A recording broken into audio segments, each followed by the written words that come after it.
कोलकाता की सियासी गलियों में गुरुवार की सुबह अचानक उस वक्त हलचल तेज हो गई जब प्रवर्तन निदेशालय यानी ईडी की टीम ने Indian political action committee IUPAC के कोलकाता स्थित दफ्तर में छापेमारी शुरू कर दी। ये वही संस्था है जो देश के बड़े राजनीतिक दलों के लिए चुनावी रणनीति तैयार करती है। जैसे ही यह खबर बाहर आई, राजनीतिक माहौल गर्मा गया और कुछ ही देर में पश्चिम बंगाल की मुख्यमंत्री ममता बनर्जी खुद आईपैक के दफ्तर पहुंच गई। मुख्यमंत्री का इस तरह मौके पर पहुंचना इस कार्रवाई को और ज्यादा संवेदनशील और चर्चित बना गया। ममता बनर्जी ने इसे लोकतंत्र और राजनीति में हस्तक्षेप बताया और कहा कि उनकी पार्टी के गोपनीय दस्तावेजों को निशाना बनाया जा रहा है। इसी के साथ ये सवाल भी उठने लगा कि आखिर ईडी की यह कार्रवाई क्यों और किस मामले से जुड़ी है।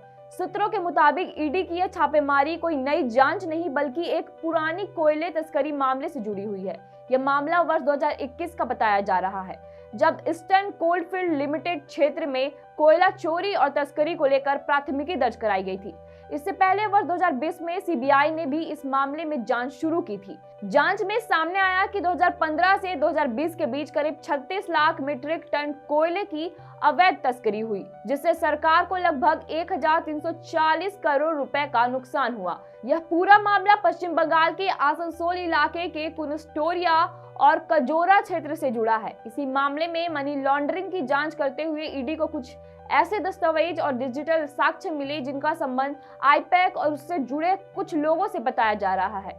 इसी आधार पर ईडी की दिल्ली टीम ने कोलकाता में छापेमारी की। ईडी की कार्रवाई केवल आईपैक के कार्यालय तक सीमित नहीं रही। जानकारी के अनुसार पश्चिम बंगाल में आईपैक के प्रमुख और संस्था के सह संस्थापक प्रतीक सिन्हा के आवास पर भी छापेमारी की गई। कुछ जगहों से लैपटॉप, हार्ड डिस्क और अहम फाइलें जब्त किए जाने की सूचना है। इस बीच मुख्यमंत्री ममता बनर्जी प्रतीक जैन के आवास पर भी पहुंची, जहां ईडी की टीम मौजूद थी। ममता बनर्जी ने मीडिया से बातचीत में कहा कि यह पार्टी की रणनीति से जुड़े बेहद गोपनीय दस्तावेज होते हैं जिनका किसी भी तरह से दुरुपयोग नहीं होना चाहिए।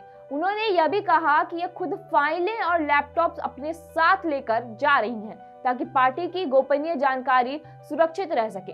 मुख्यमंत्री ने इस कार्रवाई को राजनीतिक बदले की भावना से प्रेरित बताया और केंद्र सरकार पर केंद्रीय एजेंसियों के दुरुपयोग का आरोप लगाया।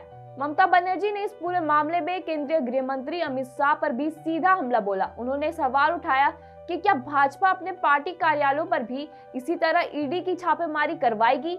मुख्यमंत्री ने कहा कि एक तरफ मतदाता सूची में गड़बड़ी की बातें सामने आ रही हैं और दूसरी तरफ संवेदनशील राजनीतिक डेटा को इकट्ठा करने की कोशिश हो रही है। उल्लेखनीय है कि आईपैक ने 2021 के विधानसभा चुनाव में तृणमूल कांग्रेस की जीत में अहम भूमिका निभाई थी और आने वाले समय में भी पार्टी की रणनीति तैयार करने में यह संस्था सक्रिय है। ऐसे में आईपैक पर हुई इस छापेमारी सिर्फ कानूनी कार्रवाई नहीं बल्कि एक बड़े राजनीतिक टकराव के रूप में देखी जा सकती है। अब सबकी नजर इस बात पर टिकी है कि ईडी की जांच में आगे क्या निकलकर सामने आता है और यह मामला बंगाल की राजनीति को किस दिशा में लेकर जाता है। खैर, इस पर आपके क्या विचार हैं, हमें कमेंट बॉक्स में जरूर बताएं। धन्यवाद। घर और ऑफिस में है चोरी का डर? जायसवाल सीसीटीवी से लगवाएं सीसीटीवी कैमरे। जायसवाल सीसीटीवी, कचहरी चौक, रांची।